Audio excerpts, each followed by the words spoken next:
नमस्कार friends, welcome my channel friends. Radhe Radhe friends, आज की वीडियो स्टार्ट करते हैं। स्वामी रामकृष्ण जयंती 2025 कब है? स्वामी रामकृष्ण जयंती 2025 स्वामी रामकृष्ण के अद्भुत विचारों से जीवन में बदलाव लाएं। जाने कब है ये दिन। स्वामी रामकृष्ण जयंती के बारे में। स्वामी रामकृष्ण जयंती महान संत रामकृष्ण परमहंस की जयंती के रूप में मनाई जाती है। वे अद्वितीय आध्यात्मिक गुरु थे, जिन्होंने भक्ति, ध्यान और साधना के माध्यम से ईश्वर प्राप्ति का मार्ग दिखाया। उनका जीवन सरलता, भक्ति और करुणा का प्रतीक था। स्वामी रामकृष्ण जयंती 2025 आध्यात्मिक जीवन ही श्रेष्ठ और वास्तविक जीवन है।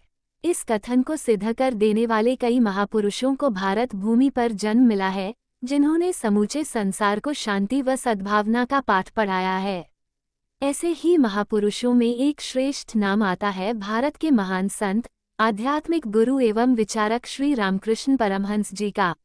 स्वामी रामकृष्ण परमहंस के बारे में पढ़ना कोई शास्त्र पढ़ने से कम नहीं है। उनके जीवन से जुड़ी हर घटना हमारे अंतर्मन पर एक छाप छोड़ती है और गहरा चिंतन करने पर विवश कर देती है। स्वामी रामकृष्ण जयंती कब है? दिनांक के अनुसार स्वामी रामकृष्ण की जयंती 18 फरवरी को होती है। वहीं हिंदू पंचांग के अनुसार फाल्गुन मास में शुक्ल पक्ष की द्वितीया तिथि को स्वामी रामकृष्ण की जयंती मनाई जाती है। इस साल ये तिथि 1 मार्च 2025 शनिवार को पड़ रही है।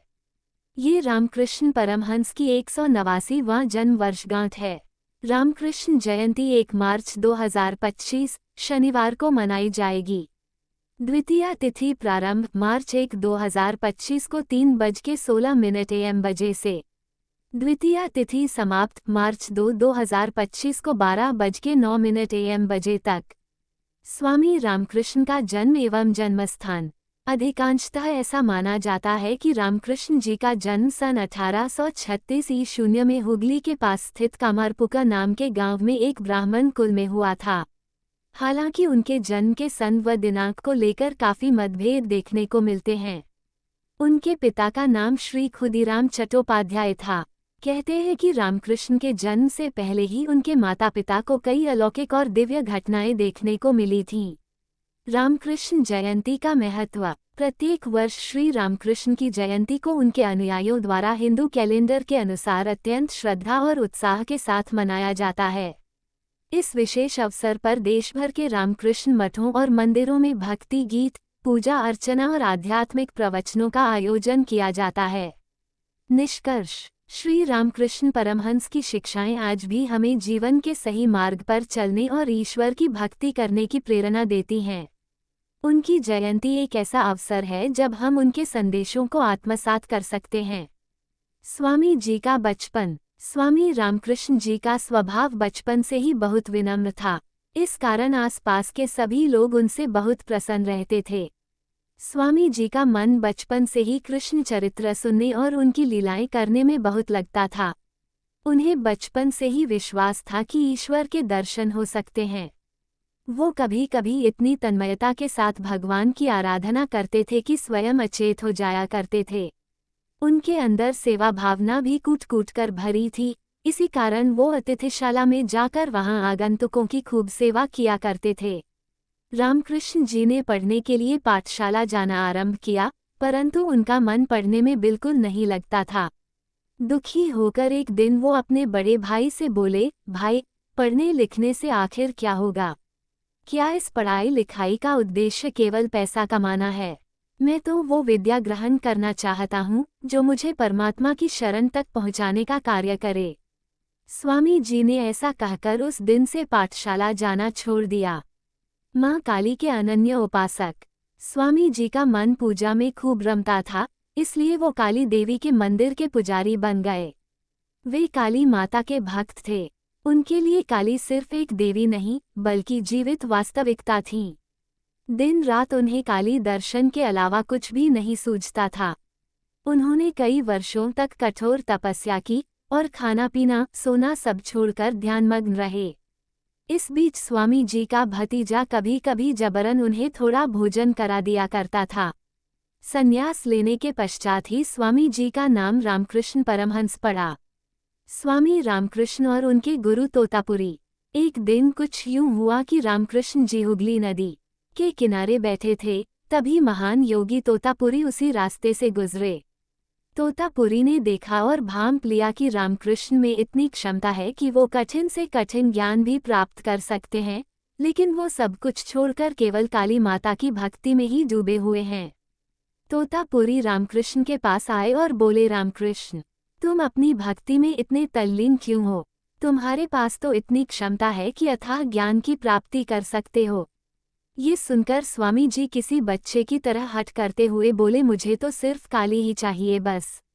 तोतापुरी ने उन्हें बहुत समझाने की कोशिश की, लेकिन रामकृष्ण समझने को तैयार न थे। तोतापुरी ने देखा कि रामकृष्ण उसी तरह काली माता की भक्ति में लगे हुए हैं, तब उन्होंने कहा, काली को पाना तो बहुत आसान है, बस अभी भावनाएं और शरीर अधिक शक्तिशाली हैं, लेकिन तुम्हारी जागरूकता कमजोर पड़ रही है। इसलिए काली जी की भक्ति करते समय तुम्हें और अधिक जागरूक रहने की आवश्यकता है। रामकृष्ण इस बात से सहमत हो गए और कहा, ठीक है, मैं अपनी जागरूकता को और शक्तिशाली बनाऊंगा और अब मैं अपनी पूरी चेतना में बैठकर काली का आह्वान करूंगा। आह्वान करने के बाद जैसे ही उन्हें काली माता के दर्शन हुए, उनका शरीर परमानंद में लीन होकर फिर से बेकाबू हो उठा। इसके पश्चात तोतापुरी ने कहा, अगली बार जब तुम्हें काली दिखे तो एक तलवार लेकर उनके टुकड़े कर देना। रामकृष्ण ने आश्चर्यचकित होकर पूछा, मैं आखिर तलवार कहाँ से लाऊंगा? योगी तोतापुरी ने कहा, तलवार भी वहीं से लाओ जहाँ से तुम काली लाते हो। तोतापुरी ने आगे कहा, इस बार जैसे ही काली तुम्हारे सामने आएंगी और तुम अपनी चेतना भूल जाओगे, तभी मैं तुम्हें एक कांच के टुकड़े से काट दूंगा। जैसे ही मैं ऐसा करूंगा, तुम्हें तुरंत तलवार बनाकर काली को काटना है। योगी की इस बात से रामकृष्ण सहमत हो गए। स्वामी रामकृष्ण जैसे ही काली भक्ति में खोए, योगी तोतापुरी ने उनके माथे पर कांच के टुकड़े से एक गहरा चीरा लगा दिया। तभी स्वामी रामकृष्ण ने एक काल्पनिक तलवार बनाई और काली के टुकड़े कर दिए। इस प्रकार वो परमानंद से मुक्त हो गए, उनकी चेतना वापस आ गई और उन्होंने अपनी समस्त इंद्रियों को वश में कर लिया। अब वो वास्तव में परमहंस और पूर्ण ज्ञाता बन गए। इससे पहले वो काली माँ के एक प्रेमी, एक भक्त और एक ऐसी संतान थे जो हमेशा माता को अपने वश में रखना चाहता था। स्वामी जी के वैवाहिक जीवन से जुड़ी घटना। स्वामी रामानंद जी के वैवाहिक जीवन से जुड़ी एक रोचक घटना सुनने को मिलती है। कहते हैं कि जब उनका विवाह हुआ तो स्वामी जी की पत्नी शारदा देवी की आयु करीब 5-6 साल थी। वर्षों बाद एक दिन स्वामी जी की ससुराल जाने की इच्छा हुई, बस वो चल पड़े। वहां पहुंचकर उन्होंने बिना किसी से कोई बात किए घर में प्रवेश किया। विवाह के समय स्वामी जी की पत्नी की आयु कम थी, इसलिए वो इतने वर्षों बाद पति को सामने देख पहचान न सकी। वो उन्हें कोई पागल समझ चिल्लाकर बोली, माओ माँ, जल्दी आकर देख न, घर में कोई पागल प्रवेश कर रहा है। माँ घबराकर बाहर आईं और स्वामी जी को इस तरह देखकर हैरान रह गईं। बोली, बेटी, ये तो मेरा दामाद यानी तेरा पति है। हाय, तेरी तो किस्मत फूट गई जो तुझे ऐसा पति मिला। ये बोलते हुए वो अचेत होकर भूमि पर गिर पड़ी। जब कन्या की मां को होश आया तो देखा कि स्वामी जी पूजा की सब सामग्री जुटाकर पत्नी से कह रहे हैं, तू देख क्या रही है, आकर इस चौकी पर बैठ जा। शारदा देवी चुपचाप आकर बैठ गईं। स्वामी जी मां का संबोधन कर उसके चरणों में पुष्प अर्पित करने लगे और आरती करने लगे। उनकी सास ने ये सब देखा तो वो उन पर क्रोधित हुई और बुरा भला कहने लगी, लेकिन वो पूजा करते रहे और उसके बाद बिना किसी से कुछ कहे वहां से चले गए। रामकृष्ण के चले जाने के कुछ ही दिन पश्चात उनकी पत्नी को ज्ञात हुआ कि उनका पति पागल नहीं बल्कि एक असाधारण ज्ञानी पुरुष है। एक दिन उन्होंने स्वामी जी का दर्शन करने का निर्णय लिया और मां के साथ 30-40 मील पैदल चलकर दक्षिणेश्वर पहुंची। स्वामी जी ने उनका बहुत सत्कार किया और कहा, रामकृष्ण, जो तुम्हारा पति था वो अब मर चुका है। ये तो वो रामकृष्ण है जो संसार की सभी स्त्रियों को मां मानता है। इतना कहकर वो शारदा देवी के चरणों में गिर पड़े। शारदा देवी पति के मन की भावना समझ गईं और उन्हीं के साथ मंदिर में रहकर काली माता की सेवा करने का निश्चय किया। स्वामी रामकृष्ण के शिष्य स्वामी विवेकानंद। स्वामी विवेकानंद रामकृष्ण परमहंस के शिष्यों में सबसे प्रमुख थे। पहले तो कई बार ऐसा होता था जब विवेकानंद रामकृष्ण जी की बातों से सहमत नहीं होते थे, लेकिन धीरे धीरे उनकी संगति में रहकर उन्हें स्वामी जी के वचनों में आध्यात्मिक सत्य की अनुभूति होने लगी। इसके बाद तो विवेकानंद जी की स्वामी रामकृष्ण के प्रति श्रद्धा और गुरुभक्ति दोनों बढ़ती गई। स्वामी विवेकानंद हमेशा इस बात का जिक्र किया करते थे कि आज उनके पास जो भी गुण या ज्ञान है वो सब उनके गुरु स्वामी रामकृष्ण परमहंस जी की ही देन है। साल 1897 में विवेकानंद ने अपने गुरु की याद में भारतीय समाज सेवा संगठन रामकृष्ण मिशन की स्थापना की। रामकृष्ण परमहंस की महासमाधि। बताया जाता है कि आखिरी दिनों में स्वामी जी को गले का कैंसर हो गया था। वैद्य तरह तरह जड़ी बूटी देकर उन्हें बचाने का भरसक प्रयत्न कर रहे थे, लेकिन रामकृष्ण जी को ज्ञात हो चुका था कि अब इस दुनिया में रहने के लिए उनके पास ज्यादा समय नहीं है।